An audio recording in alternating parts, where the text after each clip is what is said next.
Amis panafricains de radio, Canal K de radio à volonté. Bonsoir. Les circonstances du décès d'Idriss Déby sont toujours floues. Officiellement, il est blessé au front sous les balles d'une rébellion du Front pour l'alternance et la Concorde FAC. L'homme vient de briguer son 6e mandat après avoir dirigé le Tchad d'une main de fer pendant 30 ans. Idriss Déby, un allié incontournable de la France dans le combat contre les djihadistes au Sahel, avait eu la lucidité d'attribuer publiquement à l'OTAN la responsabilité de l'insécurité au Sahel à cause du chaos libyen. Les bruits courent également qu'Idriss Déby financerait comme Kadhafi en son temps des médias panafricains. Alors, comment comprendre que le même Idriss Déby qui combattait l'insécurité dans la région sahélienne africaine soit au même moment le chef d'orchestre du désordre dans son propre pays, opprimant allègrement son peuple et son opposition? Vu les conditions dans lesquelles il a pris les rênes du pouvoir, peut-on croire réellement à la parole du fils Déby qui promet un retour à un pouvoir civil à l'ordre constitutionnel après 18 mois de transition? Et nous accueillons dans une interview exclusive Amina Fofana, panafricaine malienne basée à Kati au Mali. Elle est également membre de la transition qui dirige actuellement le Mali après le vent de l'insurrection populaire qui a emporté le président Ibrahim Boubacar Keïta. Amina Fofana, bonsoir et merci d'être l'invité de Canal K de radio à volonté. Bonsoir Sylvain Amos, bonsoir à nos chers auditeurs, chers invités. Amina Fofana, les conditions du décès d'Idriss Déby sont toujours floues. Certains Maliens regrettent la mort de ce dictateur qui a aidé le Mali à combattre les djihadistes. Alors, quelle est votre réaction après la mort d'Idriss Déby? Merci beaucoup Sylvain Amos de m'avoir invité et surtout de me poser une question aussi cruciale. Parce que en ces temps troubles où la population africaine subit notamment les agressions de la population occidentale, pas la population, je veux dire l'élite occidentale criminelle satanique à travers la France.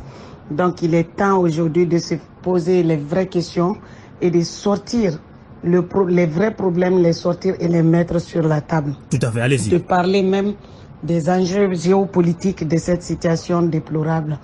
Avant de commencer, je commence par m'incliner devant la mémoire de Déby qui, que ça plaise ou que ça plaise pas, veut pas, fut un grand homme. D'accord, pour les Maliens. Qui a beaucoup œuvré, malgré tout, pour la stabilité de l'Afrique d'une part. D'accord. Mais c'était aussi un agent de la France qui a été formé dans la rébellion par la France, qui a été installé au pouvoir, qui a fait 30 ans et à un moment donné, dont les intérêts ne concordaient plus avec ceux de la France inlassable, qui est toujours là à piller nos pays. Donc vous savez, vous n'êtes pas sans savoir que lorsque un chef d'État veut prendre son autonomie, savoir sa souveraineté, le chef d'État en question finit toujours par être assassiné par la France-Afrique. Donc nous avons beaucoup de témoignages à ce sujet, beaucoup d'exemples tels que Modibo Keïta, paix à son âme, Ahmed Sékou Touré, paix à leur âme, à Patrice Lumumba, je pense à Kwame Nkrumah et à Kadhafi, etc. La liste des crimes de la France et de la France-Afrique, notamment même de la France-Afrique, la liste est très longue et interminable. Et c'est dommage. Cela dit, lorsque Idriss Déby meurt, parce que c'était pas sa première fois d'aller au combat, il partait chaque fois au combat, c'était un homme de terrain, c'était un homme qui remportait les batailles. Et il remportait les batailles contre qui? Contre les terroristes de la France, il faut bien le dire. Et ces terroristes-là sont venus dans le but de déstabiliser l'Afrique. Au Mali ici, Déby nous a beaucoup aidés à la stabilisation. Je dirais même, bon, je dirais pas la stabilisation, mais le Tchad est l'un des pays, ou le seul pays parmi le G5 Sahel qui s'est beaucoup battu aux côtés du Mali. Donc, nous, on ne peut que déplorer sa mort. D'accord, donc le peuple malien doit beaucoup à... moi, je pense que même si c'était un pion de la France, c'est pas un pion comme les Alassane Ouattara ou comme les Faure Gnassingbé, les autres là, les Macky Sall, etc. là, les autres de la France-Afrique là, il était différent. C'était un maréchal qui descendait sur le terrain. Je me souviens d'une victoire, d'une de ses victoires en 2020, où il a remporté la victoire face aux terroristes. Il les a repoussés Donc, la France a parlé d'un tir involontaire sur un de ses généraux, la maison d'un de ses généraux, ou je ne sais pas quoi. Après, la France a qualifié ça en tuant 6 personnes. Après, la France a qualifié ça d'erreur. Mais nous savons que ce n'était pas une erreur, c'était un signal fort que la France a envoyé à Déby pour lui montrer que, pour garde à toi, si tu continues à triompher de cette manière contre nos milices ou nos terroristes armés. Bon, c'était un avertissement. Vous savez, moi, je vous apprends rien. La France de De Gaulle, c'est cette même France qui est là aujourd'hui en 2020. C'est cette même France-là qui a mis les constitutions depuis des années 60 qui est là toujours. C'est cette même France qui est là avec le franc CFA. C'est cette même France qui nous pille nuitamment jour et nuit. La France là n'a pas changé. D'accord, la France, toujours la France. Amina Fofana, pensez-vous vraiment que c'est la France qui est à la base de la mort d'Idriss Déby? On parle également d'un coup d'État constitutionnel perpétré par les généraux de l'armée tchadienne, à la tête de laquelle se trouve le fils Déby. Alors Amina Fofana, comment expliquez-vous cette attitude de l'armée tchadienne? Je disais que cette France n'a pas changé. Ce sont les visages qui ont changé. Sinon, les accords sont exactement les accords coloniaux. C'est les mêmes accords qui continuent. Les mêmes accords qui maintiennent l'Afrique dans le sous-développement. Les mêmes accords qui les permettent de piller les Africains. Les mêmes accords qui leur donnent le droit de crime sur les territoires africains, de prendre possession de nos richesses et nous traiter. Vous allez m'excuser du terme comme une merde à chaque fois. Ce sont les mêmes accords. On peut comprendre votre indignation. En vérité, Amina, nos chefs d'État doivent se libérer de ça. La mort de Déby doit être une leçon. Mais quand je vois aussi que le fils de Déby, je ne l'ai pas vu pleurer, hein, sincèrement. J'ai vu une organisation juste après la mort de Déby. Un coup d'État. Pourquoi un coup d'État? Parce qu'il y a bien une constitution au moins. Et pour s'en tenir à la Constitution, il aurait fallu que le président de l'Assemblée puisse succéder à Déby. Et pourquoi l'Assemblée a été immédiatement dissoute? C'est ça qui montre que c'est un coup d'État.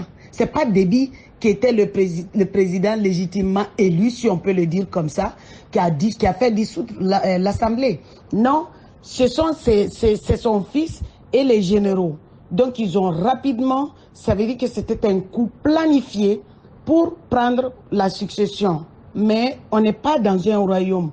Les Tchadiens ont souffert, le peuple tchadien est meurtri. Tous les peuples africains sont à l'image des peuples tchadiens. Mais les peuples tchadiens sont de vaillants soldats. Ce sont des guerriers. L'armée tchadienne est une armée de guerriers. C'est presque la meilleure armée dans la sous-région, qui peut contrôler beaucoup de choses, qui peut aller partout pour aider les frères africains en détresse créés par la France. Donc le fait que le fils Déby est venu très bien organisé, c'est comme si on l'a éliminé, on savait exactement ce qu'il fallait faire après l'élimination. Sinon, si ce n'est pas un coup d'État, normalement c'est le président de l'Assemblée. Sinon, le Tchad n'appartient pas à la famille Déby. Tout à fait, tout à fait. Le Tchad, ce n'est pas un royaume Déby. C'est ce que pensent d'ailleurs beaucoup d'Africains. J'ai le plus grand respect pour Déby et pour sa mémoire, pour tout ce qu'il a fait et pour le grand homme qu'il a été. Et il a été trahi à la dernière minute. Cela doit servir de leçon à nos chefs d'État. Ils pensent encore que la France est un ami. Ils savent que ce n'est pas l'ami de nos pays, mais qu'ils pensent entretenir des relations d'amitié avec les élites françaises. C'est de mal connaître l'histoire, c'est de mépriser l'histoire. Et chaque personne qui ne tire pas les leçons du passé est appelée à l'échec à chaque fois. Donc ça doit servir de leçon. Moi je pense que c'était un coup d'État, parce que Déby il a refusé. Hein. Au dernier moment, même il y a un bout de temps où il a dénoncé le franc CFA. Il voulait la souveraineté monétaire, exactement comme Kadhafi, comme Modibo Keïta, comme Ahmed Sékou Touré, etc. Voilà, il a posé beaucoup de difficultés aux terroristes qui n'ont pas pu pénétrer l'Afrique centrale, ce qui contrecarrait les plans de la France qui comptait balkaniser l'Afrique hein, à travers son projet de terrorisme et mettre tous les pays africains à genoux à travers une géopolitique de chaos, une géopolitique d'une violence qui n'a pas de nom. Moi, je m'inquiète de l'après-Déby et de pourquoi Déby est mort. Si Déby était dans des combats comme ça, s'il meurt et que le fils, ce soit le coup d'état du fils, ben ça veut dire que le fils va accepter tout ce que le père a refusé. C'est ce qui me fait peur. Et je souhaite me tromper. Je croise les doigts pour me tromper. J'espère vraiment que je me trompe. Sinon, si je regarde le schéma, les terroristes vont envahir l'Afrique centrale. Ils ont déjà détruit le Mali qui n'arrive pas à se lever. Maintenant, avec la mort de Déby, nous avons perdu un allié de taille. Nous avons perdu un allié de taille. Je me souviens, ce fils même qui vient de remplacer son père, lui-même a été grièvement blessé ici. Mais malgré tout, moi je trouve qu'à 37 ans, on ne peut pas être général. En tout cas, c'est trop tôt. C'est trop tôt. C'est pas quelqu'un qui a eu le mérite d'avoir... pas du tout. Ça, c'est vrai. Son rang. C'est pas le rang de général, c'est pas possible. À mes yeux, à 37 ans, on ne peut pas être général sans être favorisé. Donc, vraiment, là où nous sommes dans l'incertitude. Nous sommes dans l'inquiétude, mais nous ne baissons pas les bras. Je lance un appel au peuple tchadien de ne pas tomber dans la guerre civile. Franchement, je lance un appel au peuple tchadien de ne pas tomber dans la division, de rester unis. Unis contre un seul ennemi avec son possible pion, le nouveau président. Parce que personne ne sait en vérité ce qui s'est passé. Mais quand on regarde le schéma, la lecture nous montre que la rapidité d'exécution de tout ce qui s'est passé rapidement après, juste après la mort de Déby, laisse croire, laisse penser que c'est un coup d'État. Voilà ma contribution. Je suis vraiment ravi d'avoir eu à répondre à cette question. Je pense que les Africains, il est temps qu'on tire des leçons et que nous essayons vraiment d'ouvrir les yeux pour sortir de ces accords coloniaux de la France, parce que nous n'allons jamais nous en sortir de cette manière. Jamais. Il faut que le panafricanisme règne. C'est ça la seule solution. Panafricanisme. Et maintenant, on doit attendre la suite des événements pour voir les intentions du fils de Déby.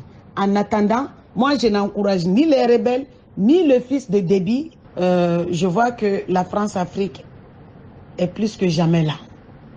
Donc ça, c'est une leçon, pas adressée au peuple, c'est adressée aux chefs d'État africains qu'il est temps qu'ils ouvrent les yeux, parce que la France fait ça pour leur faire peur. En même temps, c'est l'agenda de la France avec ses amis occidentaux. Exactement. Amina Fofana, vous l'avez dit, hein, les conditions du décès d'Idriss Déby sont toujours floues.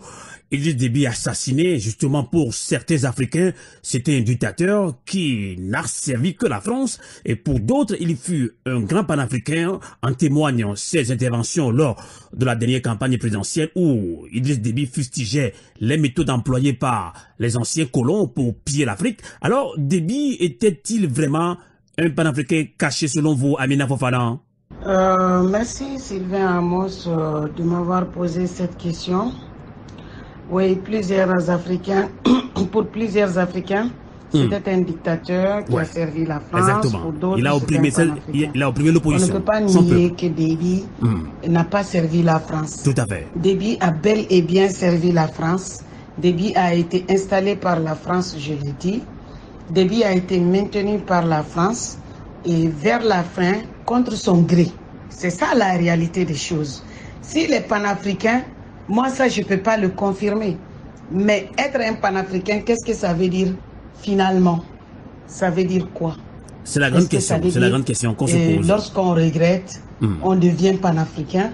En tout cas, quand la France t'assassine, quand la France est derrière l'assassinat de quelqu'un, ça veut dire que la personne avait des intentions de sortir son pays du gouffre occidental à travers la France. Et c'est ça qui est arrivé à Déby. C'est pour ça que je dis que ce qui est arrivé à Déby est une vieille leçon. Ce n'est même pas nouveau. C'est une vieille leçon. C'est une vieille tradition des crimes français. C'est une vieille leçon. Si c'est un panafricain, ça je ne peux pas le dire. Mais moi je peux dire qu'il était France-africain et entre le France-africain et le panafricain. Parce que c'est pour ça que j'ai dit tout à l'heure là, lorsque il n'était pas constant. Les autres présidents France contre-africains ou France-africains, qu'il est différent. Non seulement c'est un homme de terrain, c'est quelqu'un qui a énormément œuvré pour mettre un frein à l'évolution du terrorisme français et occidental en Afrique centrale et en Afrique de l'Ouest. Si Déby n'était pas là, cela n'allait pas se passer comme ça parce que nous savons tous que nos armées ont été affaiblies par l'oppresseur, ont été parce que nous avons des accords, nous sommes toujours dans les accords coloniaux avec des accords de défense qui donnent tous les avantages possibles et inimaginables à la France sur nos sols, qui fait que la guerre ne peut pas se finir tant que les soldats français resteront en occupation de nos terres ici chez nous. Voilà. Donc quand un président prend ses responsabilités pour son indépendance, pour libérer son pays, ben, ça veut dire que la France est égale à elle-même. Ça ne veut pas dire qu'elle revient à elle-même. Elle a toujours été égale à elle-même. C'est-à-dire que pour la France, pour la politique française, les patriotes africains, que ce soit dirigeants ou pas dirigeants, sont les ennemis de la France qu'il faut absolument éliminer. C'est ça la tradition des crimes français en Afrique pour régner, détruire, diviser pour mieux régner et faire régner la peur. Sauf que nous sommes en 2021, les Africains n'ont pas aussi peur que lorsqu'ils n'avaient pas les informations. Les informations, c'est du tic au tac maintenant. Donc la situation qu'ils entretenaient, que la France entretenait avant avec nos chefs d'État par rapport à nos populations dans les années 60, ce qu'elle a fait pour déstabiliser l'Afrique et faire peur aux autres présidents qui sont venus, mais cette même situation, on la vit aujourd'hui, sauf que c'est les populations qui ont changé de mentalité. Et c'est ça la force de l'Afrique aujourd'hui. C'est ça la force de la jeunesse africaine aujourd'hui. Et pourquoi on menace cette jeunesse africaine aujourd'hui à travers les vaccins, à travers le CFA, à travers, je sais pas moi quoi, leur soi-disant écho, à travers leur virus qu'ils injectent, à travers les accords coloniaux, à travers les meurtres au cours de l'immigration qu'ils appellent illégales. Or, nos ressources naturelles immigrent là-bas, mais on n'appelle pas ça les ressources immigrées. Mais quand les personnes se déplacent pour suivre leurs ressources, on les appelle des immigrés clandestins. Donc, quand vous allez regarder au fond de la mer, de la Libye et au fond des océans occidentaux là-bas, quand ils traversent les déserts, vous allez voir beaucoup d'Africains qui ont péri. Cela doit être une leçon. Cela doit être une leçon.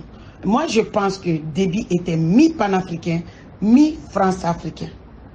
Je pense bien, parce que c'est réellement quelqu'un qui a beaucoup œuvré, je ne peux pas mentir là-dessus, qui a beaucoup œuvré, qui avait un pied sur,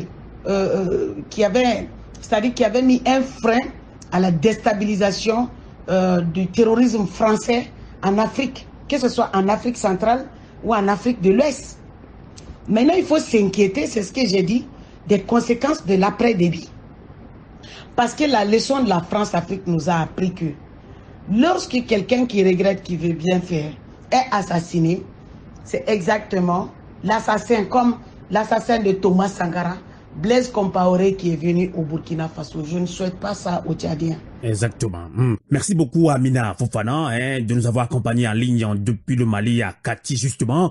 Avez-vous un message particulier à l'endroit du peuple tchadien et à l'occurrence aux Africains suite à cette crise que vit le Tchad?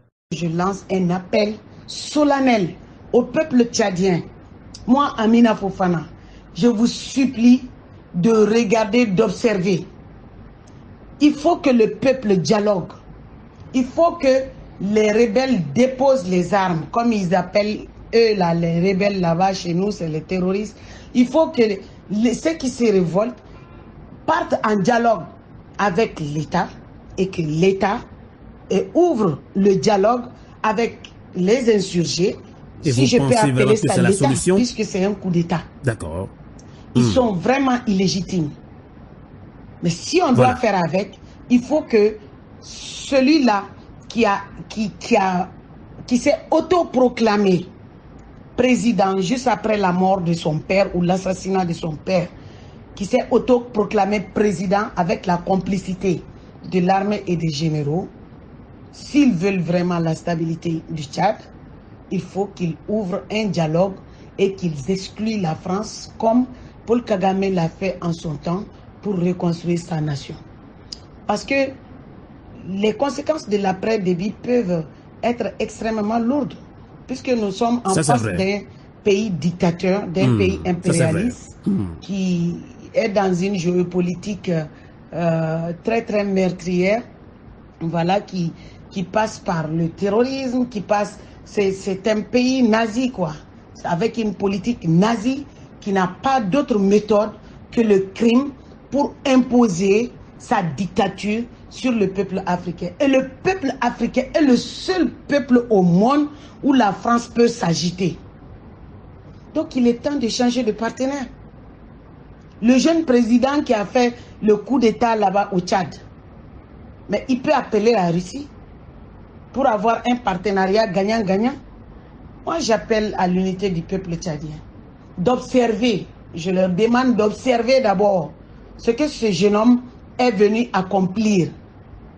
S'il est là pour remplir les missions de la France que son père, dont son père commençait à en avoir marre jusqu'au bout, parce qu'il avait commencé à parler, nous avons tous entendu ses interviews, ben ça veut dire que ce monsieur, ce garçon est venu, ou ce jeune homme est venu pour détruire carrément l'Afrique. Tout à fait. Ça veut dire que ça ne va pas s'arrêter là. Vous avez raison, Amina. Et que les choses vont continuer. Donc, si je peux appeler ça président, ce jeune homme ou ce monsieur qui est là maintenant, qui se présente comme président au Tchad, donc il faut absolument qu'il aille dans le sens du peuple. Il faut, si ce n'est pas lui qui a assassiné son père, il faut qu'il soit le fils de son père. C'est-à-dire les derniers moments de son père, il y a quelques années déjà que Déby avait commencé à changer. Nous avons tous vu son changement. Nous avons vu ses discours francs. Donc, il faut que le fils commence là où le père s'est arrêté. Si ce n'est pas lui l'assassin. Mais si c'est lui l'assassin, ça veut dire que la rébellion va continuer. Ça, c'est sûr. Et que l'agenda géopolitique criminel de la France et de ses alliés est là pour inonder et détruire le Cameroun, détruire toute l'Afrique centrale et aussi l'Afrique de l'Ouest, dans le but d'imposer un système criminel monétaire de pillage davantage à l'Afrique avec les vaccins, avec tout ce qui va avec, pour faire en sorte que d'ici, puisque notre nombre les dérange, d'ici quelques années, puisque notre nombre dérange la France particulièrement, Sarkozy, ça dérange, c'est le projet phare d'ailleurs de Sarkozy, de diminuer le nombre de la population africaine. Pourtant, notre surface habitable par rapport à nos nombres, par rapport à la population, elle est plus que raisonnable. Mais chez eux, pourquoi ils sont obligés d'aller en étage? C'est parce qu'ils n'ont pas de place. S'il y a des gens qui ont peuplé la terre, c'est bien l'Occident qui a peuplé la terre. S'ils doivent passer par la diminution de la population, c'est bien chez eux. Nous avons de l'espace ici, mais comme nous savons que leur crime traditionnel, c'est de tuer les Africains sans aller à la CPI. Et Nicolas Sarkozy, par exemple, il n'est jamais parti à la CPI. Mais c'est quelqu'un qui doit être jugé. Les Jacques Chirac et tout là, ce sont des criminels qui ont créé la CPI, qui ont participé à tout ça. Ce sont des gens qui doivent être jugés. Donc, comme ils ne sont pas jugés, il faut que nous mettions maintenant un garde-fou. Nous ne pouvons pas continuer à rester esclaves. Ça, c'est un vrai conseil à tous les Africains, Amina. Ce n'est pas à travers la dette, Thomas Sankara l'a dit. Donc, ce n'est pas comme ça que l'Afrique aura un avenir. Moi, j'ai dit que l'Afrique, c'est aujourd'hui ou jamais. Parce que ces criminels-là, ils ne se jugent jamais entre eux. ces criminels-là ne se dénoncent jamais entre eux. Et si vous voyez aujourd'hui que l'Italie dénonce la France parce que à cause du franc CFA, c'est parce que l'Italie a un deal avec la France qui ne passe pas. Il faut qu'on comprenne leur tour de passe-passe. Dès que la France accède à cette demande-là, vous allez voir que l'Italie va se taire. Donc on nous utilise vrai. Comme monnaie d'échange pour arriver à leur fin entre eux-mêmes. Donc il est temps que le peuple africain se réveille. Il est temps que le peuple africain ouvre les yeux et sorte de cet engrenage infernal à travers ses dirigeants. Voilà ce que je voulais ajouter comme contribution à cette question très pertinente, très intéressante. Et j'appelle évidemment le peuple tchadien, surtout le peuple africain, à rester soudé derrière le peuple tchadien et à observer attentivement le nouveau autoproclamé président tchadien. Parce que personne ne connaît son agenda. Personne ne peut dire aujourd'hui qu'il connaît son agenda.